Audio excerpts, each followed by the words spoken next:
What's up, y'all? I know this is a little bit different than what I normally do, but I wanted to make a video showing you guys how I come up with my tunes and put a little bit of a method to the madness with these tunes, and also for us to, pass a little bit of advice back and forth between each other with things that you may do, or if you got questions or anything like that, and we can, I don't know, form a little discussion around making tunes.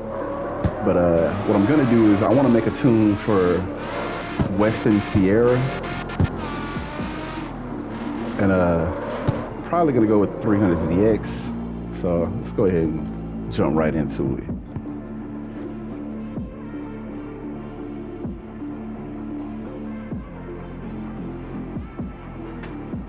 All right, so 300ZX right here.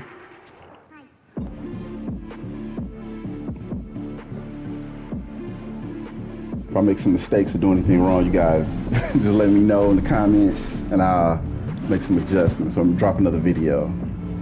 All right, 300ZX this is my favorite car, like without a doubt. Part of the thing I liked about this game is that it had this car. Normally I wouldn't pick this type of car for Western Sierra because it is kind of heavy. You see how hard it is to kind of turn this bad boy, but it has a shit ton of power. Yeah, and since they've done this new update to the game, a lot of my bills go crazy now. They were already good before, but yeah, all right. Let's go ahead and just go straight to the shop now.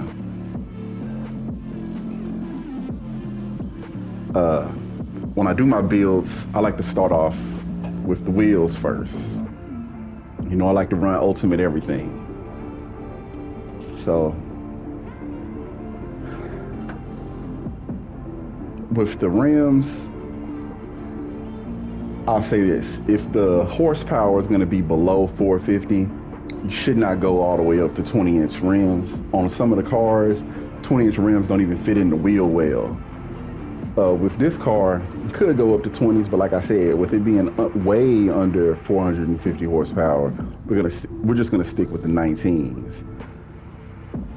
I like to run the width of my front tires always lower than the width of the back tires. That's not a clear-cut thing across the board with every car, because like with the Nissan Skyline, you could run the same width on front and back, and it actually works out better than having the front lower than the back. But for this 300ZX, with it pushing out so much power like this, we are going to go with the smaller width in the front, the 265s, and we'll go with the 285s on the back. Another thing too, in all the classes below C5, when you're going on tracks where you have to do a bunch of turns, you want 265s and 285s. If you go up to the 300s, you're gonna get way too much grip coming through turns. The way that they have the game balancing now with the grip settings with the tires in the road, it may be a little different now, but I know beforehand, the 305s and above were giving you way too much grip coming into and out of turns, and you were understeering like crazy on the classes below C5. But for the C2, we're definitely going to go 265, 285. Like I said, I do that for all of my cars pretty much from class 5 and below. I'm sorry, from below class 5. My tires, for the longest I heard racing tires were the best thing to run, but you guys probably noticed recently I've been running stretch tires. The handling is way better with the stretch tires compared to the racing tires. My front tires, I normally do them -5. Now the rear tire, I normally swap between just regular stretch or +5. You see with the +10, we get a little bit of loss of acceleration, which means when I adjust the gears, I'm gonna have to go further or deeper into the gears in order to get the gears to do what I need to do. Plus, it's gonna add a shit ton of grip coming in and out of turns, going to +10s. Probably rock with some +5s, but since we got so many twists and turns in Western Sierra, I'm just gonna go with the regular stretch tires. When it comes to the tire pressure, front tire pressure, I always adjust it down. I don't bottom it all the way out, but I do go to 1.5 on the tire pressure for the front, and in the rear, I normally max it out, but you see how the acceleration changed adjusting it like this. So go ahead and max it out. To me, I feel like this adds a lot more grip and stability when you're turning, so that you got a little bit more control handling the car.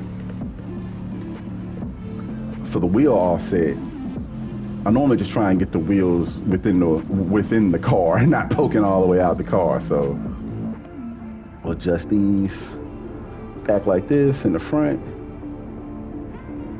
Keep them like this for right now. Normally I'll set the settings just to have them closer inside the wheel well, and then I come back and make another adjustment after I change the suspension and the weight of the car. So once again, we're running Ultimate everything. I can tell you this: you can some of these parameters that I'm putting on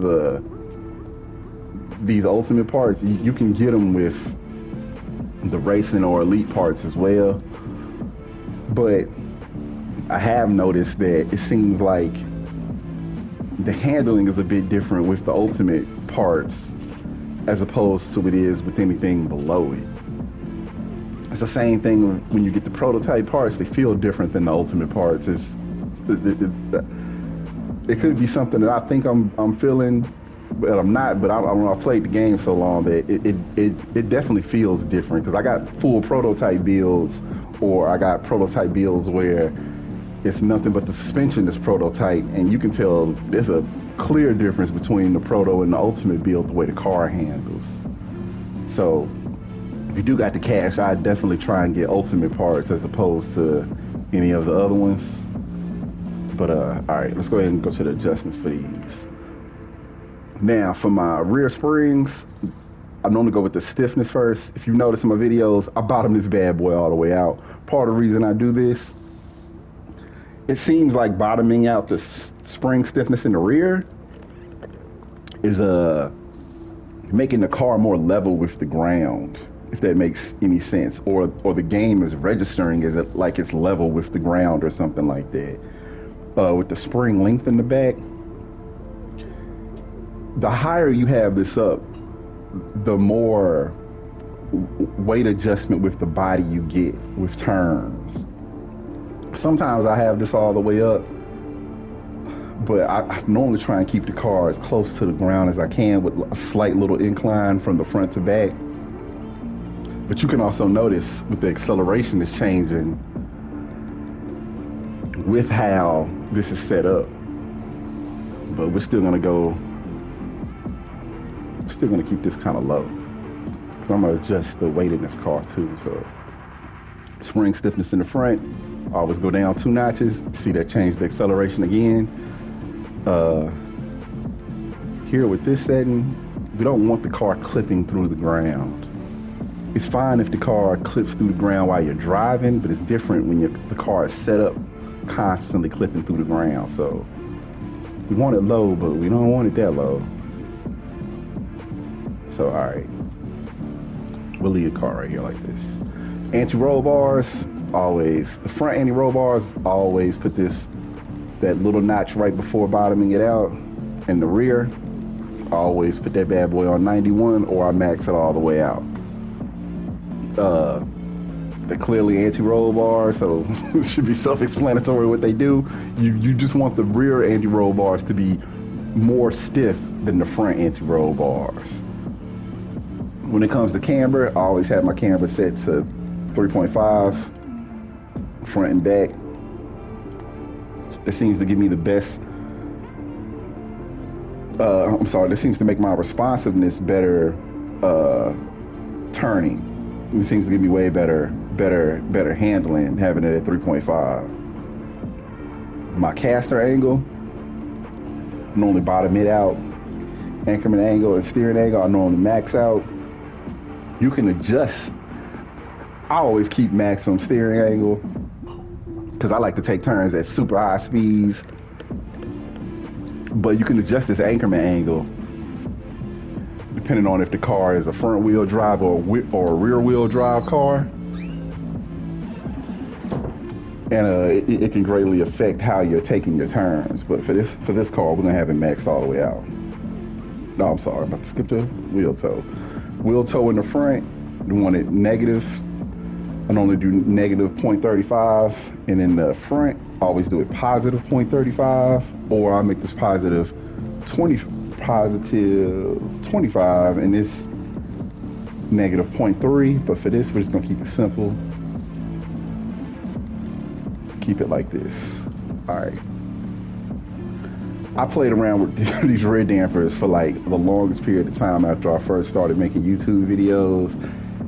And I could go on a long rant about how you could do this and that with the dampers, but if you're just making a racing tune and all you're doing is racing, I would bottom the slow bump and fast bump out on the front and the rear, and then I would keep the rebound about here on the front and the rear. Every car I've made, this has been the best setting to me. I don't know if it's just me having it as a standard clear across the board that's made it work, or if this is just the ultimate setting for making a racing tune. That I don't know. I just know that this seems to work the best for me. Now, if y'all got different ideas of how this affects the car, because I know it's affecting how fast the car does when the springs hit a bump or something in the road, and how fast the tires make their way back to the ground again, or make contact with the ground again. I don't know if it bottomed it out, just has it so loose that it's bouncing back faster, or I don't know. But I know when I had it too stiff in the back, the car would roll over sometimes, but wouldn't turn well enough. So I don't know. I just know that this seems to be the best setting. When we go to braking, maximum brake force, of course. Front brake balance, I put this to 100.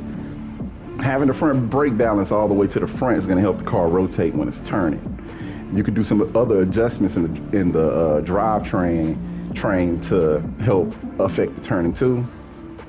But for right now, when you're going super fast and you hit the brakes, it's going to hit the brakes in the front, cause the rear of the car to rotate, so it'll make it easier for you to take turns at super high speed. All right, let's go to the body now. Go ultimate on everything for the body. I normally do this on all the cars. The aerodynamics always ultimate in the front. In the rear, I know a lot of people run no aerodynamics in the rear because they want to capitalize on the top speed that you get from running zero aerodynamics in the rear. But if you want more stability, more control, I would put the ultimate on there, or I'd add some form of aero in the back. Because if you have no aero at all in the back, it's going to cause the back end of the car to kick out super hard with the brakes being set all the way to the front like that. So for this build, we are going to go with the ultimate rear aerodynamics in the back. Adjusting weight. Drop this all the way down. Now I'll explain why in a second. You want to put all the weight to the front of the car. This is also going to help the car turn and rotate. To me, it's all about how fast I can take a turn at super high speed and without slowing down. Because in this game, your car being fast on long stretches doesn't matter as much as how fast your car is in making a turn. And since they've made this update that came out the other day with the handling of the car, you definitely want to have the car set up to be able to take turns super fast without doing the minimal amount of slowing down. So put all that to the front. Of course, you want to lower the mass height of the car, and that's mostly because with all the weight going down to the ground and getting the weight low, you can hit a higher top speed. Up the downforce in the front is going to help with the grip during turns. Aero resistance is going to help with the top speed.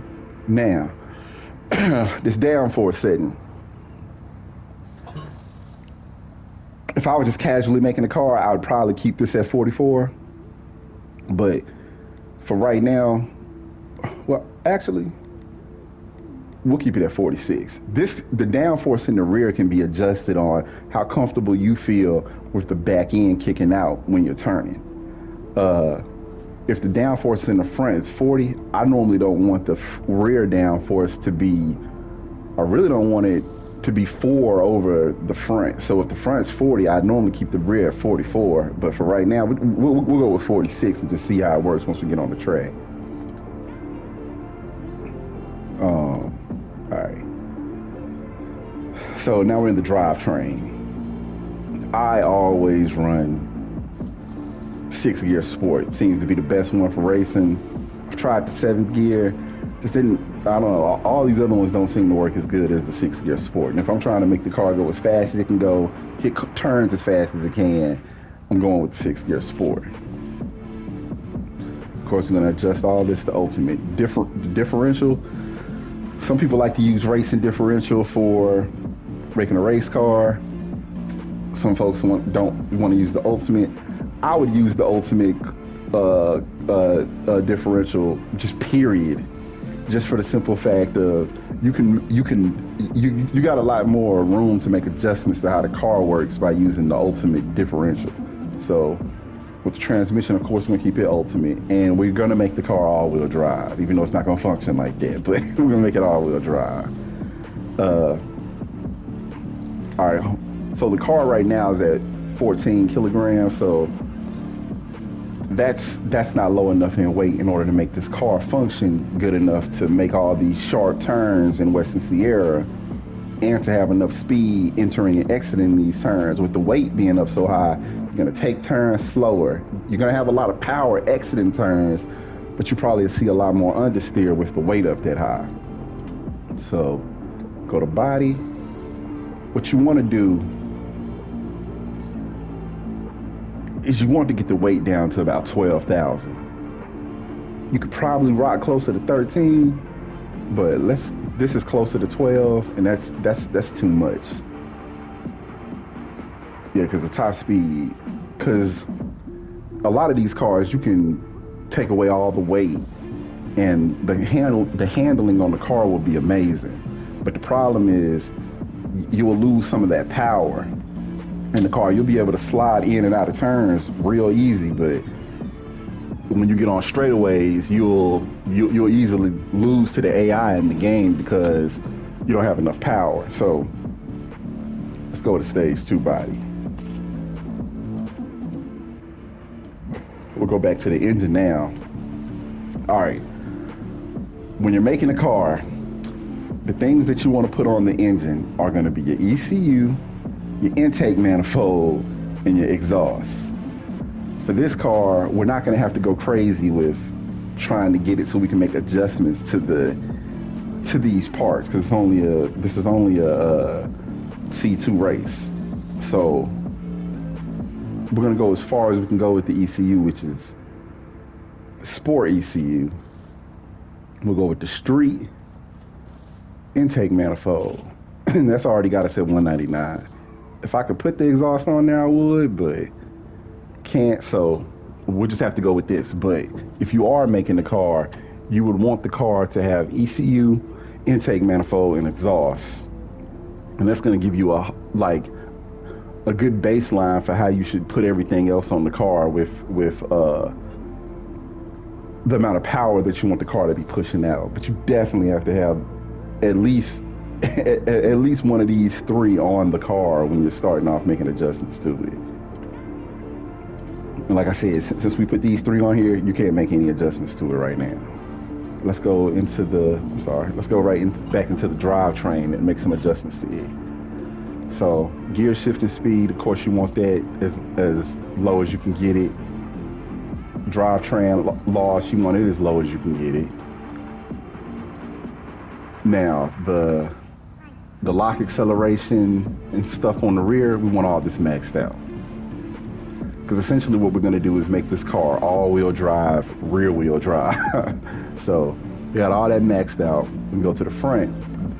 This lock acceleration, we want it bottomed out. We'll skip this for a second and go to this. Preload.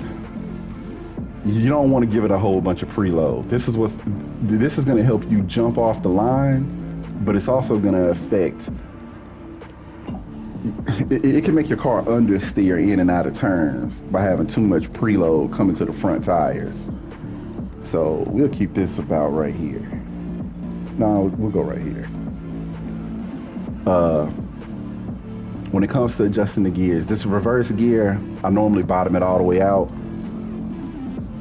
To me, it seems like it has some type of effect when I'm doing the brake and gas braking, or gas and brake at the same time braking, where it seems like it's making the tires spin out. But I can't prove that that's actually affecting nothing or not, or making it work better when I do that. So I just normally leave it bottomed out just so it'll at least reverse fast when I need to reverse. But when it comes to adjusting the gears, my final drive, I normally put it at 3.81. I normally do this on all the cars that I have.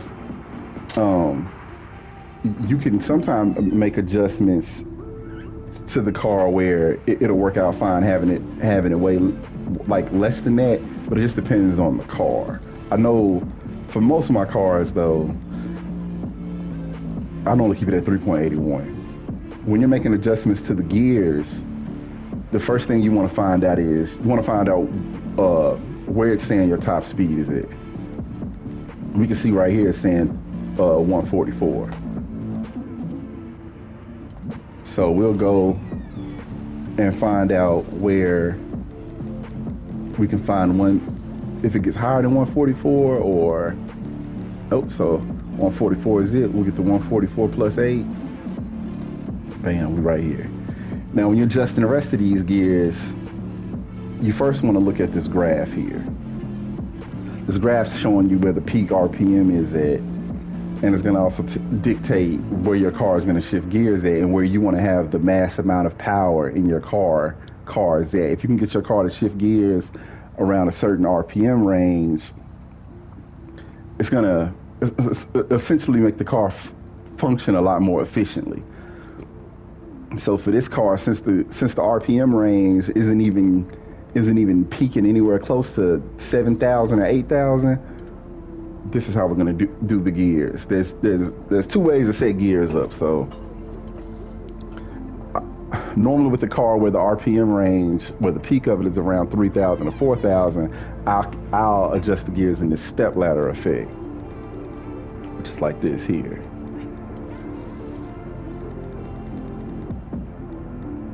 All right, now you can start seeing changes happen in the acceleration when you hit the third gear. But we're gonna keep going with this step ladder effect and see what happens.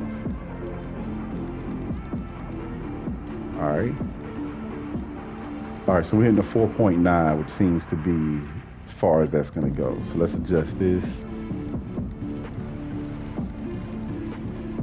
Bam, we hit 4.9 about here. 5. Okay, we got a discrepancy here. Let's see what we can do. I'll kick this up some more then. All right, here we go. So sometimes you have to make adjustments to the first, second, and third gear are what really affects your acceleration rate. So you kind of want to play with these a little bit to make sure you get them in the right range of each other so that it'll function correctly. But this seems to work right here. All right, let's go to the tires one more time. Well, really need to adjust the suspension. Let's drop this back down a little bit more.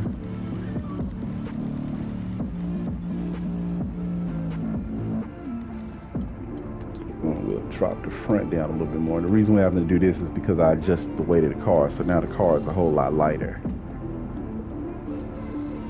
See the tires. This front tire. So we kick it out a little bit more. Yeah. The rear tire we can kick out a little bit more too. All right. So bam, we got the 4.9 and 144 top speed. 247 horsepower. Let's get it to the gas station now. Put some sport fuel in it and some Racing Plus tires.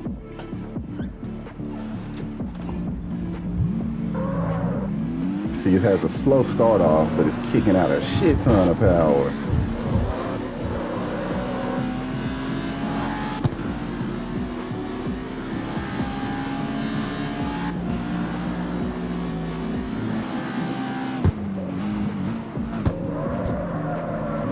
See how smooth we turn? All right.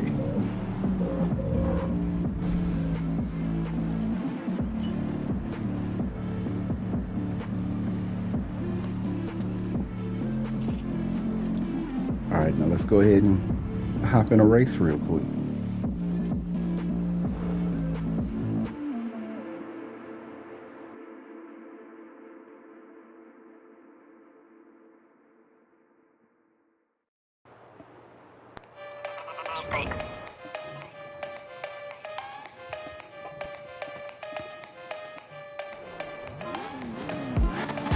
Oh, that's a good one. All right, you see that slow jump off the line? You see me hitting with some power now.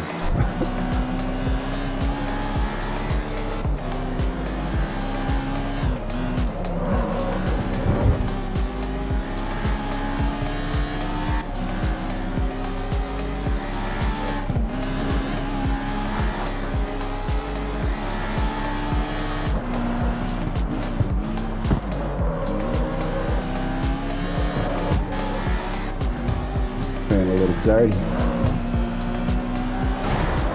Play dirty right back. Take off on him.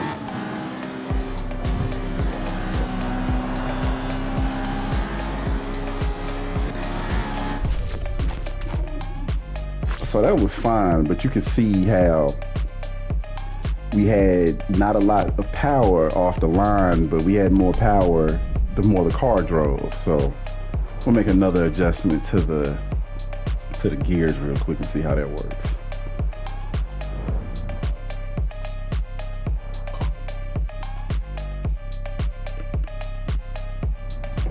All right, so see, whatever. But all right. So the other way to do this is we need to increase the first, second, and third gear, and really all the other gears. We'll keep the sixth gear exactly where it's at. We'll move fifth gear up just a little bit. Then you want fourth gear up a little bit more. Third gear, we'll keep it right here to see what happens. See, we're already back at 4.9 already. Bam. This is the other setting, the other way you would want to set your gears up, with first, second, and third doing a step ladder effect, and then doing a reverse effect going from fourth, fifth, and sixth. This is going to give you a whole lot more power off the line. It'll also help you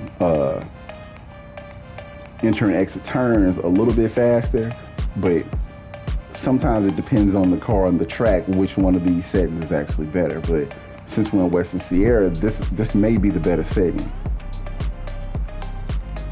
Let's see how far. Okay, we can get 4.9 about here. So, all right. So let's go back to the track now. Do I like how those tires are? Not really. A little bit. All right. Let's see how, we should be able to see a drastic change in how fast this car jumps off the line.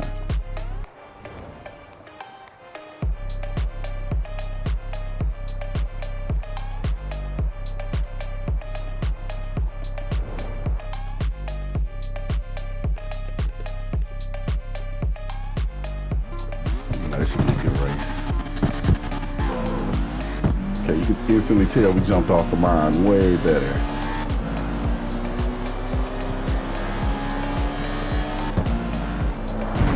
Oh, let's see if we can catch it.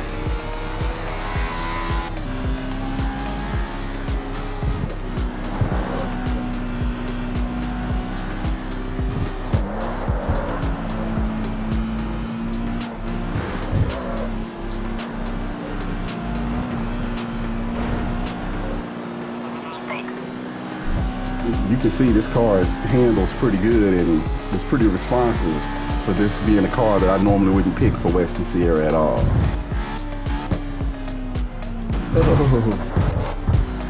Oh. I thought we were gonna lose it right there for a second, but we kept it.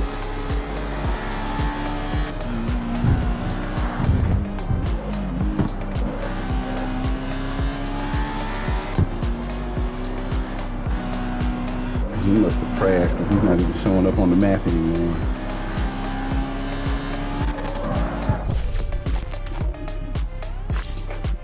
Yeah, that's pretty much it for a quick how to tune. So if you guys liked it, let me know. If you want me to do more like this, let me know too. And guess that's it. Peace out.